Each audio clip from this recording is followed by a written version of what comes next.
엄마, 왜 오빠만 오면 그렇게 웃어? 나한테는 솔직히 말해줄 수 있잖아. 엄마가 오빠 좋아하는 거. 나 다 알고 있어. 이 이야기는 한 가족의 기록입니다. 잘못과 상처, 그리고 선택의 순간들. 당신이라면 어떤 선택을 하셨겠습니까? 저는 제 사위를 사랑했습니다. 이 한 문장을 꺼내기까지 저는 꼬박 3년을 알았습니다. 밤마다 천장을 바라보며 이 말을 삼키고 또 삼켰습니다. 누구에게도 말할 수 없었고 제 자신조차 인정하지 못했습니다. 사실 지금도 이 말을 입 밖에 꺼내는 것이 두렵습니다.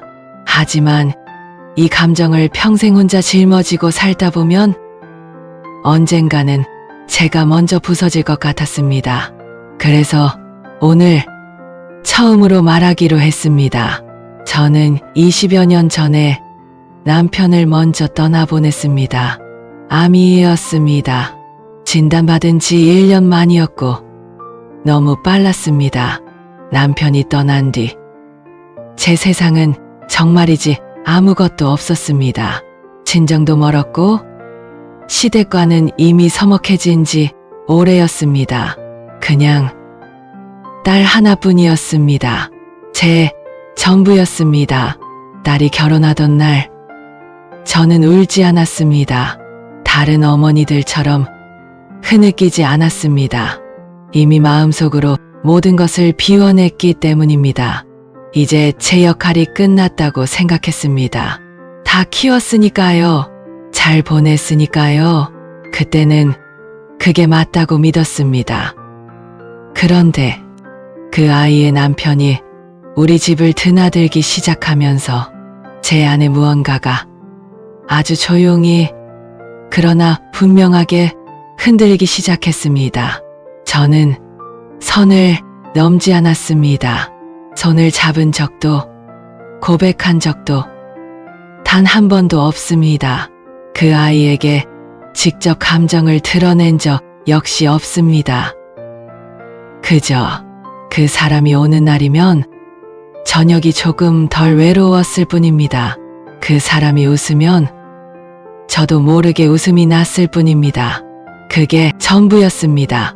외로움은 때로 사랑이 얼굴을 하고 찾아옵니다. 그 차이를 모르는 것이 죄일까요? 여러분은 이 감정을 죄라고 생각하시겠습니까? 아니면 그냥 외로움이라고 생각하시겠습니까? 저는 아직도 그 답을 모릅니다. 하지만 오늘 이 이야기를 처음부터 끝까지 들어주시고 여러분께서 직접 판단해 주시면 좋겠습니다. 남편을 떠나보내고 나서 저는 감정이라는 것을 아예 접고 살았습니다. 사람들은 말했습니다.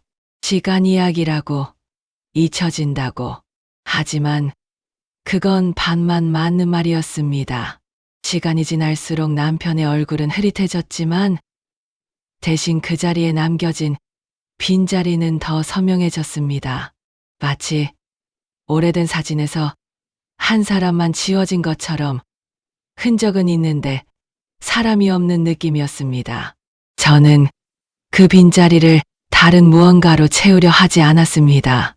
욕심도 없었고 그럴 에너지도 없었습니다. 아침에 일어나서 시장에 가고 점심을 차려 먹고 오후에 교회에 나가고 저녁엔 혼자 밥을 먹는 것, 그게 제 하루의 전부였습니다.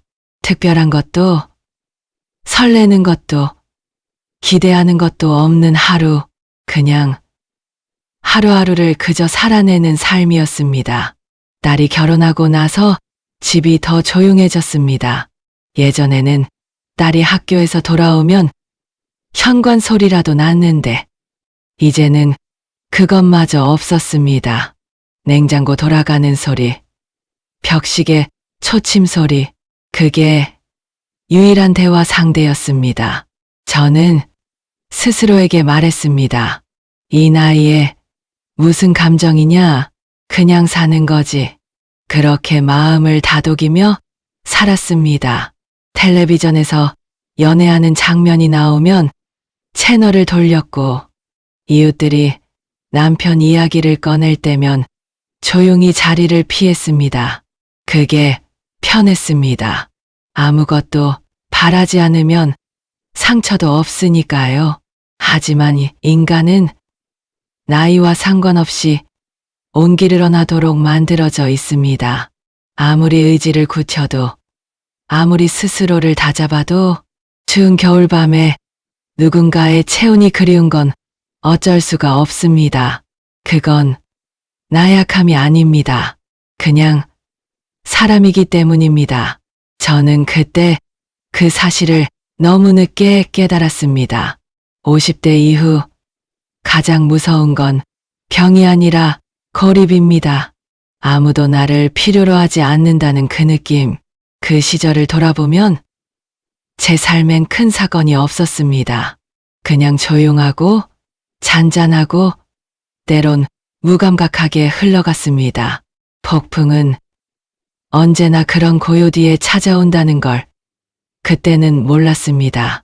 딸이 결혼하고 1년이 지난 어느 날 사위가 처음으로 혼자 집에 들렀습니다.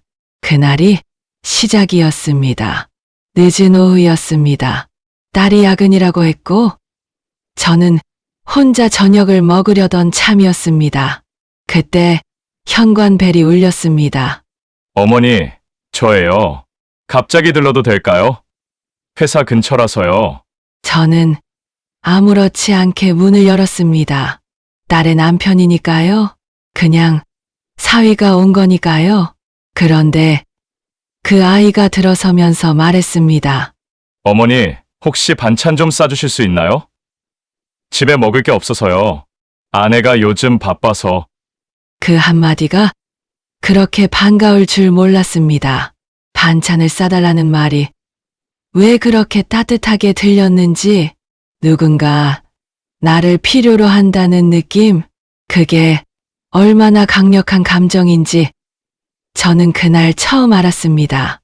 저는 부엌으로 달려갔습니다. 냉장고를 열고 있는 반찬을 죄다 꺼냈습니다. 김치, 멸치볶음, 깻잎 장아찌, 계란말이, 그리고 국도 한 통 끓이기 시작했습니다. 그 아이가 기다리는 시간 동안 저는 손이 바빴고 마음도 바빴습니다. 오랫동안 느끼지 못했던 어떤 활기 같은 게 있었습니다. 사위는 그날 1시간 정도 있다가 갔습니다. 밥을 먹이진 못했고 그냥 반찬통만 들려보냈습니다. 그런데 돌아서는 뒷모습을 보면서 제 마음이 이상했습니다. 또 오면 좋겠다. 그 생각이 스쳐 지나간 순간 저는 아무렇지 않게 넘겼습니다. 그냥 딸이 걱정되는 거라고, 가족이 걱정되는 거라고 생각했습니다. 그날 이후로 저는 반찬을 더 많이 담기 시작했습니다.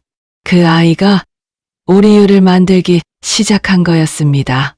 김치를 담글 때도 더 넉넉히 담갔고 된장찌개를 끓일 때도 큰 냄비를 꺼냈습니다. 딸 부부가 잘 먹어야 한다는 이유를 스스로에게 댔습니다. 처음엔 저도 그게 그냥 모성이라고 믿었습니다. 자식이 잘 먹는 걸 바라는 어미의 마음이라고, 아무 문제 없다고, 자연스럽다고. 하지만 마음속 깊은 곳에선 이미 알고 있었는지도 모릅니다. 그게 모성만은 아니라는 것을, 이미 조금씩 무언가가 달라지고 있었다는 것을. 사람이 외로울 때 처음 건네오는 따뜻함은 너무도 쉽게 스며듭니다. 그 온기가 어디서 오는 건지 따지기 전에 이미 온몸이 녹아버리는 것입니다. 저는 그때 그 위험을 몰랐습니다. 아니, 알면서도 외면했습니다. 외로운 사람에게 가장 위험한 건 아기가 아닙니다. 선이 어린 온기입니다. 그 아이가 집에 들르는 횟수가 늘어났습니다. 딸이 야근을 하는 날이면 꼭 들르는 것 같았습니다. 저도 모르게 요일을 세기 시작했습니다. 이번 주엔 목요일에 왔으니까 다음 주엔 화요일쯤? 이런 생각을 하면서도 저는 그게 이상하다고 느끼지 못했습니다. 그냥 가족을 챙기는 마음이라고 넘겼습니다. 어느 날 오후 내내 설거지를 하다가 문득 거울 앞에 섰습니다. 그리고 제가 립스틱을 바르고 있다는 사실을 깨달았습니다. 조용히 거울을 들여다보며 생각했습니다. 오늘 그 아이가 오는 날이었습니다. 저는 손을 멈췄습니다. 왜 그랬을까요? 누구를 위해서였을까요? 그 순간 저는 스스로가 낯설었습니다. 마치 오랫동안 잠들어 있던 무언가가 슬그머니 눈을 뜬 것 같은 느낌이었습니다. 두렵기도 했고 당황스럽기도 했습니다. 이게 뭐지? 이게 맞는 건가? 하지만 그 생각도 잠깐이었습니다. 저는 곧 마음을 다잡았습니다. 아니라고, 그냥 습관이라고. 시간이 더 지나면서 제 하루에서 그 아이가 차지하는 부분이 조금씩 늘어갔습니다. 그 아이가 좋아한다는 걸 알게 된 음식을 일부러 만들었고, 그 아이가 추천해준 드라마를 혼자 챙겨봤습니다. 그 아이가 웃으면서 이야기하던 장면들이 자꾸 머릿속에 떠올랐습니다. 저는 그때마다 고개를 세게 저었습니다. 아니라고. 하지만 어떤 날 저녁 그 아이에게서 문자가 왔습니다. 어머니, 오늘 잠깐 들러도 될까요? 들을 게 있어서요. 그 문자를 받는 순간 제 심장이 한 박자 빠르게 뛰었습니다. 저는 그것을 느끼면서 처음으로 두려움을 느꼈습니다. 이건 그냥 가족의 정이 아니었습니다. 그 경계가 제가 모르는 사이에 이미 흐릿해져 있었습니다. 그 아이는 과일 한 봉지를 들고 왔습니다. 그게 다였습니다. 그냥 딸의 남편이 장모에게 과일을 드린 것뿐이었습니다. 하지만 저는 그날 밤 오랫동안 잠을 이루지 못했습니다. 외로움이 쌓이면 사람은 판단력이 흐려집니다. 아주 작고 평범한 친절이 비정상적으로 크게 느껴지기 시작합니다. 그게 저한테 일어나고 있었습니다. 저는 그것을 인정하지 않으려 했지만 이미 무너지고 있었습니다. 이 감정 어디까지가 죄일까요? 선을 넘지 않았다면 감정만으로도 죄가 되는 걸까요? 딸의 눈빛이 달라진 건 그 즈음이었습니다. 처음엔 사소한 거였습니다. 그 아이가 집에 올 때마다 딸이 부엌에서 조금 더 오래 머무는 것, 밥상에서 말이 조금 줄어드는 것, 저는 피곤한가 보다, 직장이 힘든가 보다 하고 넘겼습니다. 그런데 어느 주말 저녁이었습니다. 셋이 같이 저녁을 먹다가 그 아이가 저한테 뭔가를 물었습니다. 제가 웃으면서 대답했고 그 아이도 웃었습니다. 그 순간 딸이 조용히 수저를 내려놓으면서 말했습니다. 엄마, 왜 오빠만 오면 그렇게 웃어요? 순간 식탁이 조용해졌습니다. 저는 뭐라고 해야 할지 몰라서 잠깐 멈췄습니다. 그리고 이내 화를 냈습니다. 그게 무슨 말이야? 같이 밥 먹는데 웃는 게 잘못이야? 딸은 더 말하지 않았습니다. 하지만 그 눈빛은 달랐습니다. 평소와 달리 무언가를 가득 담고 있었습니다. 저는 그 눈빛을 피하려고 밥그릇만 바라봤습니다. 그게 방어였습니다. 제가 알고 있는 방어였습니다. 그 이후로 딸이 집에 오는 횟수가 줄었습니다. 남편과 함께도 거의 오지 않았고 전화도 짧아졌습니다. 저는 눈치채고 싶지 않았습니다. 하지만 딸의 변화는 너무 명확했습니다. 어느 날 딸이 혼자 왔습니다. 처음엔 그냥 평범한 방문인 줄 알았습니다. 그런데 딸이 마루에 앉아서 한동안 아무 말을 하지 않다가 갑자기 입을 열었습니다. 엄마 나한테 솔직하게 말해줄 수 있어? 저는 심장이 내려앉는 느낌이었습니다. 아, 알고 있구나. 그 생각이 번개처럼 스쳤습니다. 하지만 저는 모른 척 했습니다. 뭘 물어보려고 그래? 나 뭐 잘못했어? 딸이 고개를 숙이더니 작은 소리로 말했습니다. 엄마가 오빠 좋아하는 거 나 다 알아. 그 말이 떨어지던 순간 저는 더 이상 그 자리에 있는 엄마가 아니었습니다. 그냥 들켜버린 한 사람이었습니다. 죄를 저지른 사람처럼 얼굴이 달아올랐습니다. 뭐라고 해야 할지 단 한마디도 떠오르지 않았습니다. 저는 그냥 고개를 숙였습니다. 딸은 울지 않았습니다. 그게 더 무서웠습니다. 차갑게, 조용히, 그냥 바라보고 있었습니다. 저는 그 침묵이 어떤 고함보다도 더 아팠습니다. 딸의 눈물보다 무서운 건 딸의 침묵이었습니다. 그 침묵 안에 모든 게 담겨 있었습니다. 딸이 집을 나간 후 저는 한동안 마루에 혼자 앉아 있었습니다. 불도 켜지 않은 채로 어두워지는 방 안을 그냥 바라보고 있었습니다. 이제 어떻게 해야 하나? 무슨 말을 해야 하나? 아무것도 정리되지 않았습니다. 그러다 그날 밤 늦게 사위에게서 전화가 왔습니다. 딸에게 이야기를 들은 것 같았습니다. 저는 전화를 받으면서 손이 떨렸습니다. 어머니, 저예요. 잠깐 시간 되세요? 그 아이의 목소리는 떨리지 않았습니다. 차분하고 조용하고 그러면서도 단단했습니다. 저는 그 목소리를 들으면서 이 사람이 얼마나 성숙한 사람인지 처음 실감했습니다. 어머니가 많이 외로우셨다는 거 저도 알아요. 그리고 저도 어머니를 가족처럼 생각해온 건 사실이에요. 하지만 잠깐의 침묵이 있었습니다. 전 제 아내를 사랑합니다. 어머니, 이 감정은 여기서 멈춰야 합니다. 그 말이 저를 살렸습니다. 그건 거절이 아니었습니다. 그건 제가 꼭 들어야 할 말이었습니다. 누군가 명확하게 선을 그어줘야 제가 제 자리를 찾을 수 있었습니다. 그 아이는 저를 선택하지 않았습니다. 그 아이는 제 딸을 선택했습니다. 너무 당연한 일이었습니다. 그게 맞는 일이었습니다. 하지만 그 당연함이 그렇게 아프게 다가온 건 처음이었습니다.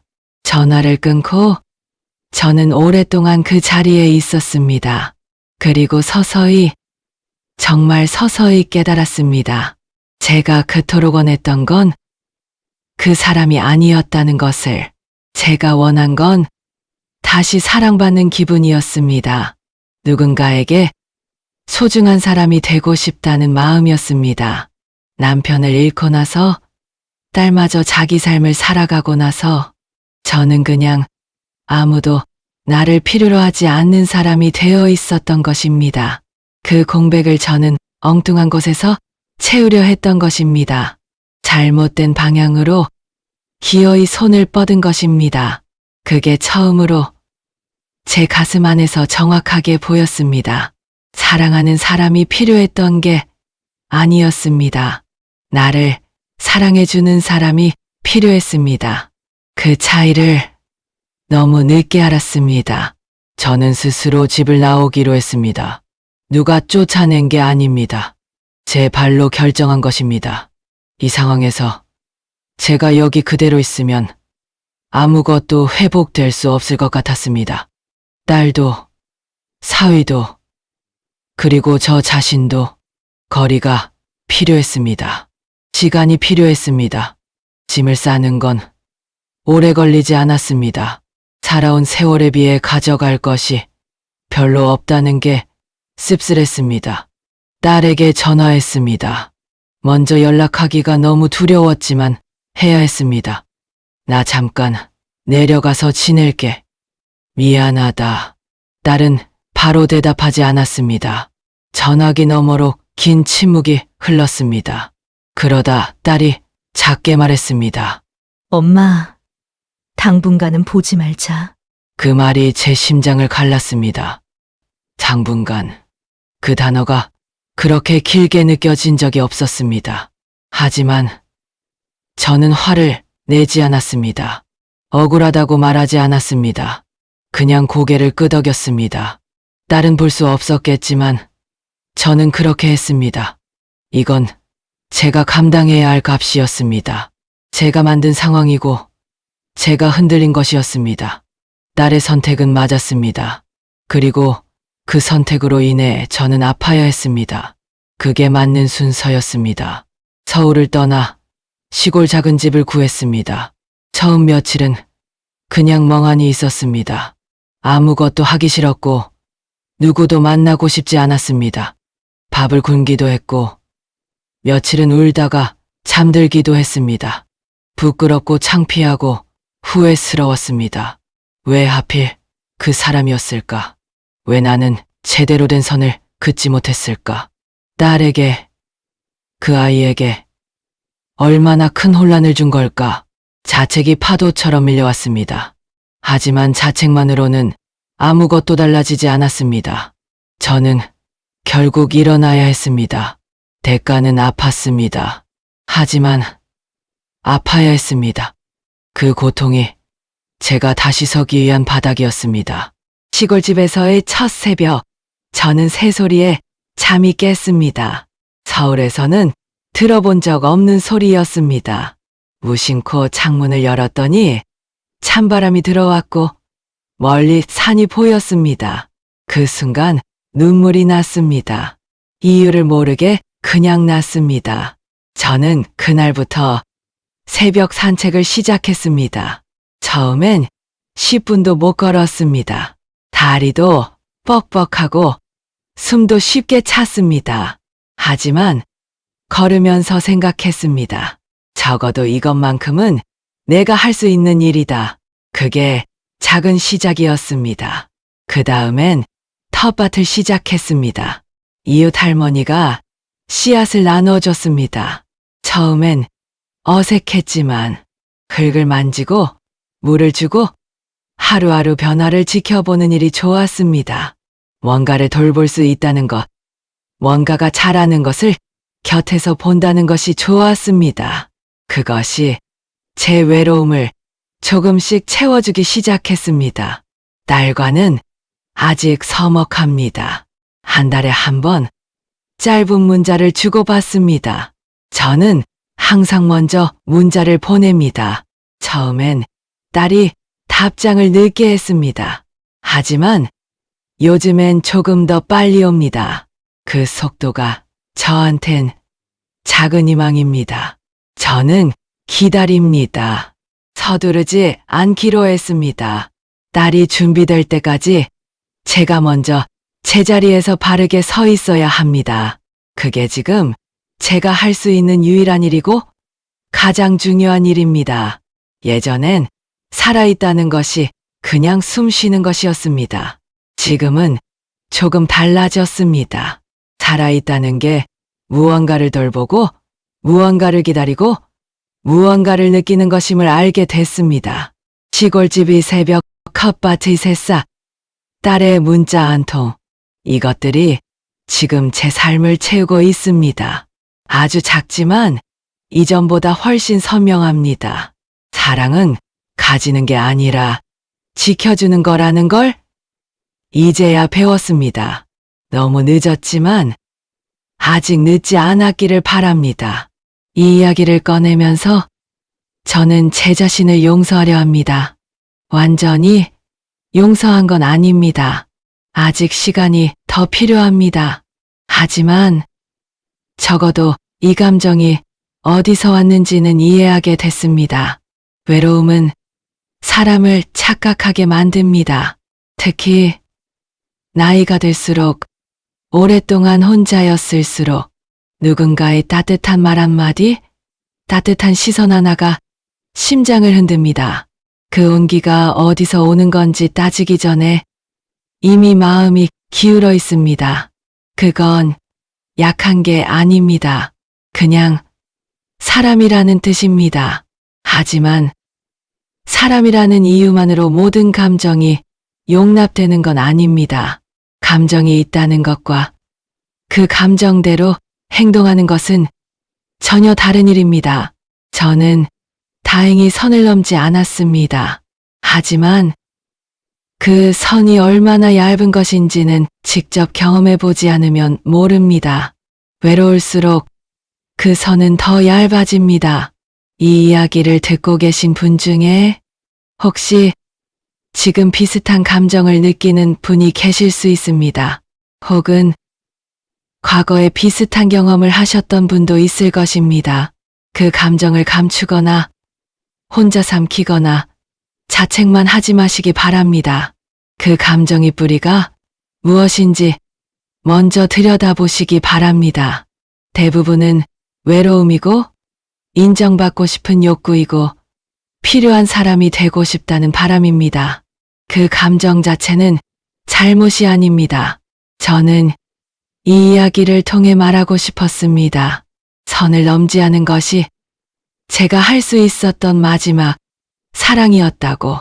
딸에 대한 사랑, 그 아이의 가정에 대한 존중, 그리고 제 자신에 대한 최소한의 예의, 그 세 가지가 제가 지킬 수 있었던 전부였습니다. 여러분이 이 이야기에서 무엇을 느끼셨는지, 무엇을 판단하셨는지 궁금합니다. 어떤 판단이든 괜찮습니다. 틀린 감정은 없습니다. 다만 외로운 누군가가 이 이야기를 듣고 조금이라도 위로를 받으셨기를 바랍니다. 그리고 혹시 이 이야기가 경고가 되어야 할 분께는 그 역할을 해드릴 수 있기를 바랍니다. 외로움을 이해받는 것과 잘못된 방향으로 채우는 것은 다릅니다. 그 차이를 아는 것이 우리가 지켜야 할 선입니다. 여러분이라면 어떻게 하셨을까요? 이 어머니의 이야기, 여러분은 어떻게 판단하시나요? 여러분의 의견을 댓글로 남겨주시고 서로의 생각을 알아가 보는 것은 어떨까요? 구독, 좋아요, 알림 설정 하시면 새로운 사연을 바로 확인하실 수 있습니다.